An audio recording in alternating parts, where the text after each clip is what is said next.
Hi, Sam from Beat Motel here. I've just been having a few thoughts. We may be taking a bit of a break because of summer holidays and childcare and all that stuff. But I just had a few thoughts because Andrew and I have talk a lot about black metal. And now we're not particularly massive black metal fans. We enjoy it quite a lot, but we enjoy, as hopefully you'll hear, quite a lot of other things. But there's a lot that goes into black metal, and it's quite hard to process and order your thoughts at the time. And, you know, I'm sure we'll do a few episodes on black metal. But I thought it'd be quite interesting to try and set out what it is. And I've been looking into the academia around black metal and psychology and music sociology and music studies and all these other interrelated music academic spheres. It's generally considered, so what is black metal, I guess, is the first question. It's generally considered that it has three sonic signatures, for lack of a better phrase, as the tremolo guitar lines.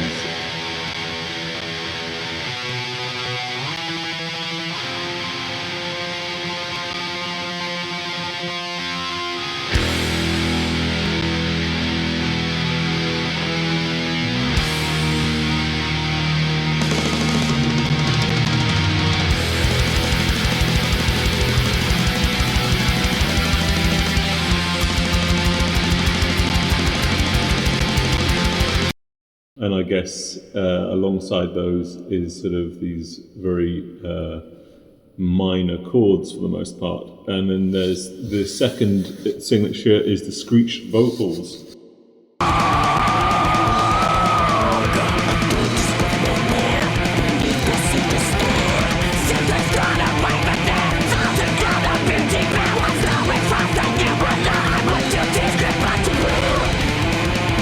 And this is sort of opposed to, say, the death metal sort of Cookie Monster vocals. And then there's the third, which is the near constant blast beat drums, the sort of unrelenting rather.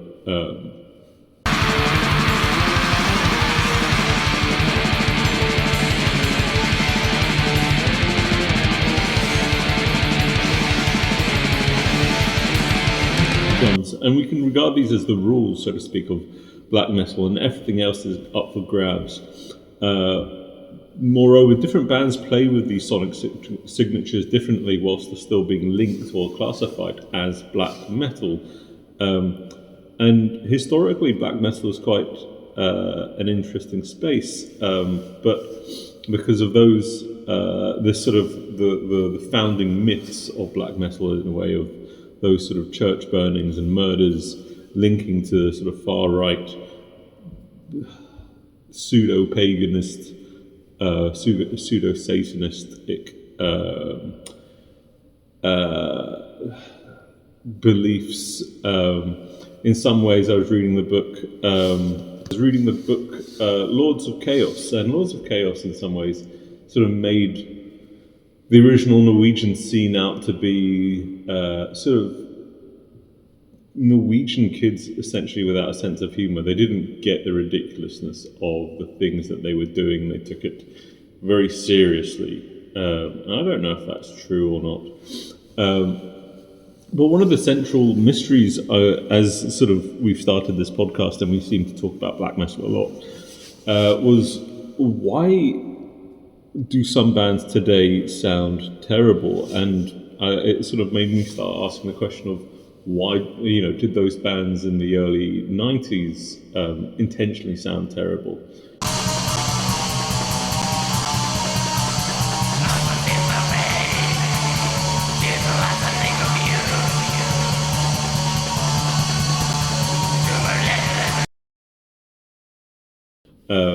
These days, most bands can get a fairly clear, sharp sound, if not particularly great one, from their computers.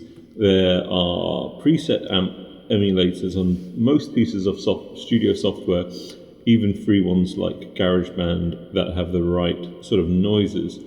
And there's a MIDI drum trigger thing called kvlt as well, which sort of emulates the terrible sounds of black metal drumming. So why disregard this why disregard this sort of technological innovation to produce sounds that sound not like it's done in a cave, like some people would argue, but actually done in a cheap rehearsal room, if anybody has ever been in one.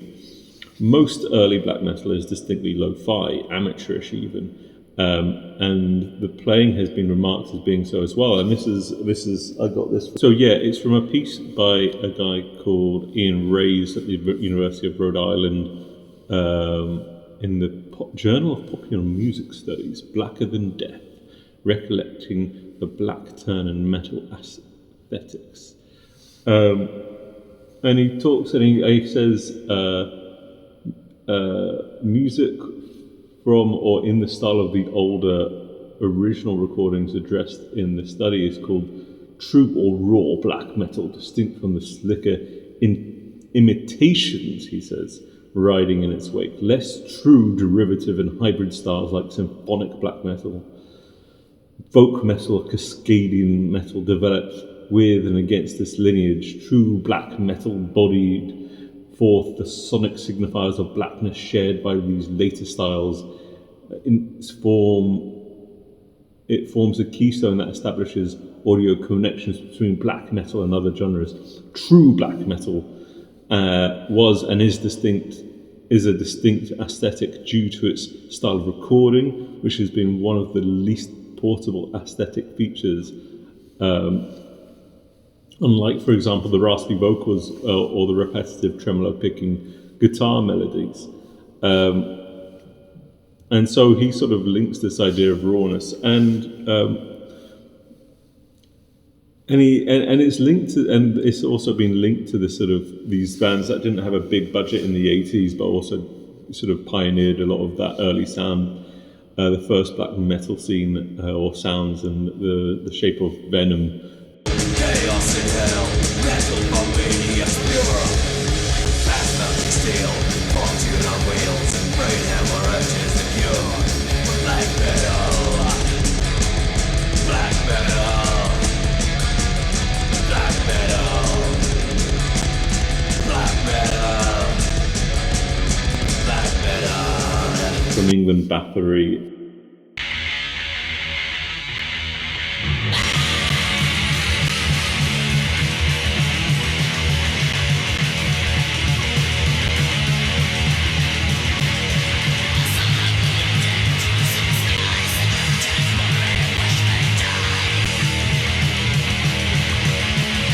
Sweden, and Hellhammer from Switzerland.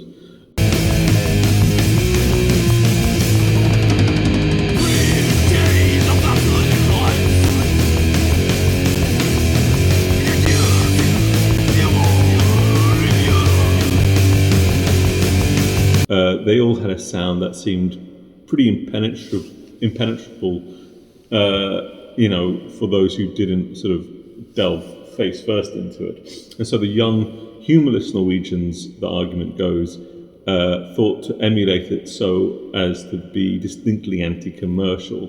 This idea that they were trying to reclaim the scene from the slickness of death metal. As such, it was seen as a reaction. It's been written as a reaction to the relative high fidelity of the death metal scene's cleanest output by Scott Burns in the realms of the biggest sort of names of death metal in bands like Napalm Death and Obituary and Death itself and Cannibal Corpse and so forth.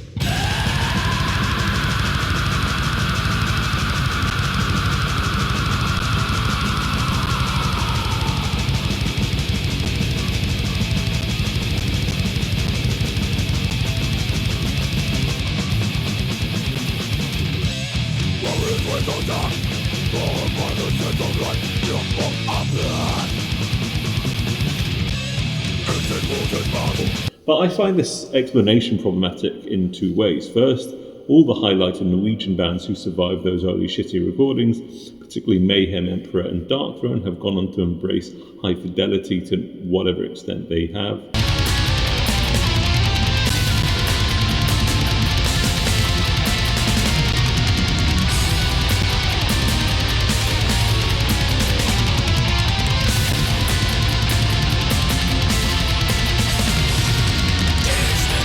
and probably as quickly as their budget and sonic understanding of the music allows.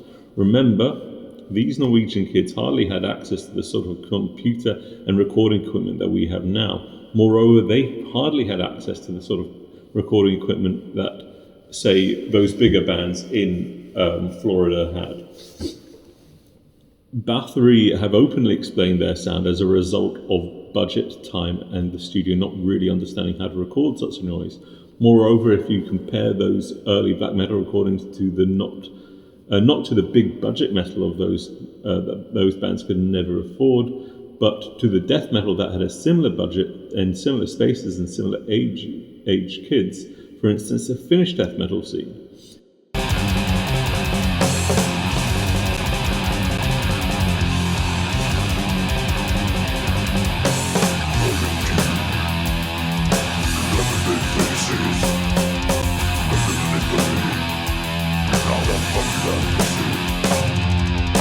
In the book Rotting Waste and Misery, the authors and musicians make it clear that the recordings sound like they did not for two key reasons: budget and understanding of their sonic intentions.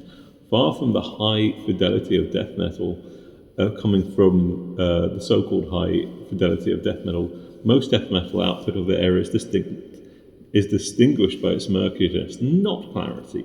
Pinch harmonics pierce through a rumbling attack from below. Moreover, actually, it's a lot easier to pick out what a black metal guitarist is playing than a death metal guitarist is playing. Whereas the black metal guitarist may hammer on a chord for a while, it's a relatively approachable tuning. The death metal guitarist is a detuned instrument in which they're playing fast chromatic based riffs, as in they're just playing every note on the scale. They're playing every note on the fretboard, not necessarily if it adheres to a chord or if it adheres to a particular key. And that brings me to the second issue I have with this idea of the kvlt sound. It's somehow being true or authentic. These kids were pioneers of a new sound. If anybody had heard these bands, if anybody had heard bands that sound like this before, they certainly did not own or work in recording studios. Again, Rotting Waste and Misery talks about how even if a band could afford a decent studio, the engineer who works there almost certainly had no idea how to create a good sound for it. These things take time, practice, and mistakes. So if the recordings sound shit in 1991, but 1996, the sonics are starting to come together. And this is something that is very important to remember, is that,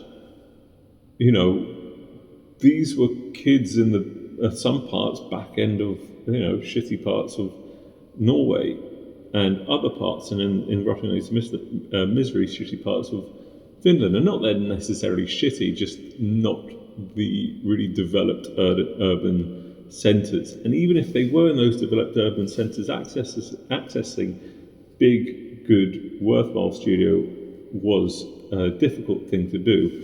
And then on top of that, it takes time. You can even listen to sort of the Florida death metal. Scott Burns takes time to develop the sound that he becomes known for.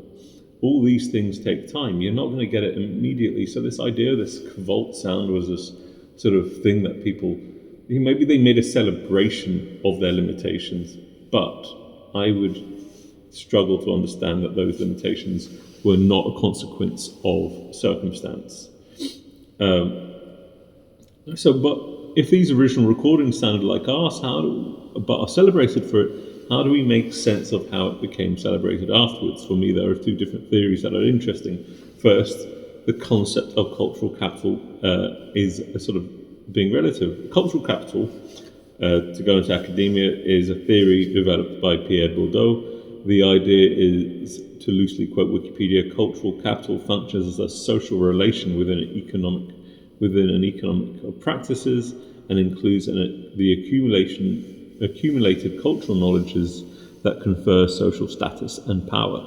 So taking a step away from macroeconomics, think sort of Kardashians, I think this works to explain how particular markers within a field become so-called cool. So the terrible kvlt sound becomes a mark of cultural capital of the band or person in the know. In this way, being kvlt is the same as a thrash or death metal fan with the right patches on his jean jacket, i.e. you're in the know. Death metal, Swedish death metal has a similar thing with the pedals.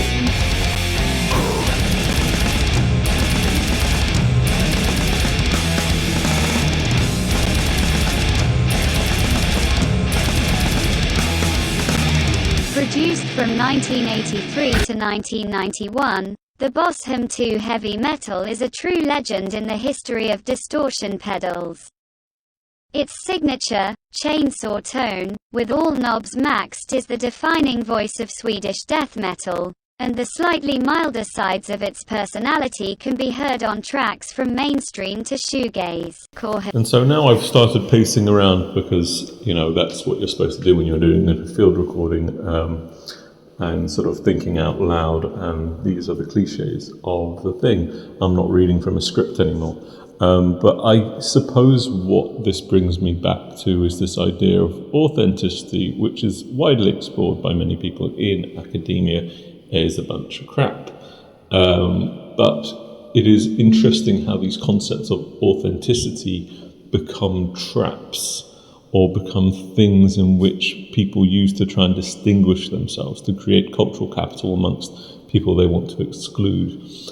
Capitalism is not about always embracing people. It is about trying to create distinct differences between people so you can sell, there's this other in which to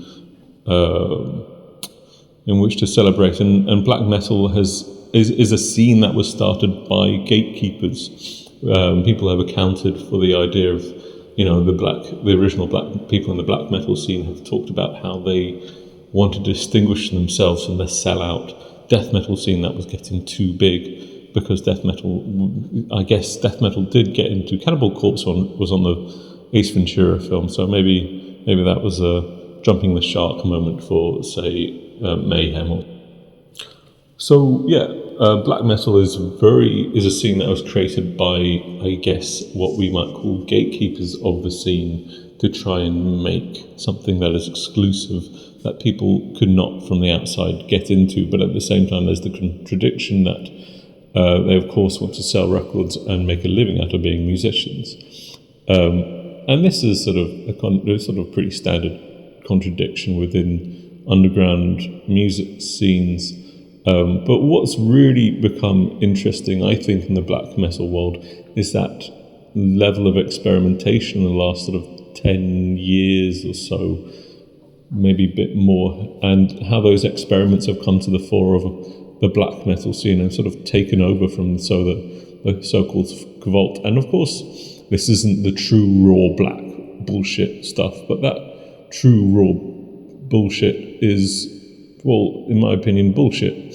And this idea of authenticity is one that is one of an invented tradition to bastardize a term by Eric Hobsbawm, the great historian.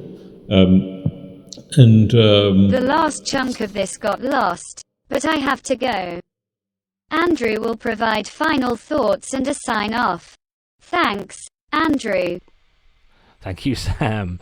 Now, listener, can you tell that some of that vocal delivery there was from translation software? Anyway, I think that was very on brand for the subject we're talking about. Sam, that was awesome. Thank you very, very much for that. I enjoyed it a lot. It's the first of our academic looks at genres of music. So what do you want to hear next? Get in touch. You know what, we've done 14 episodes now, and people have said nice things, but we need feedback. What do you want to hear more of? What do you want to hear less of?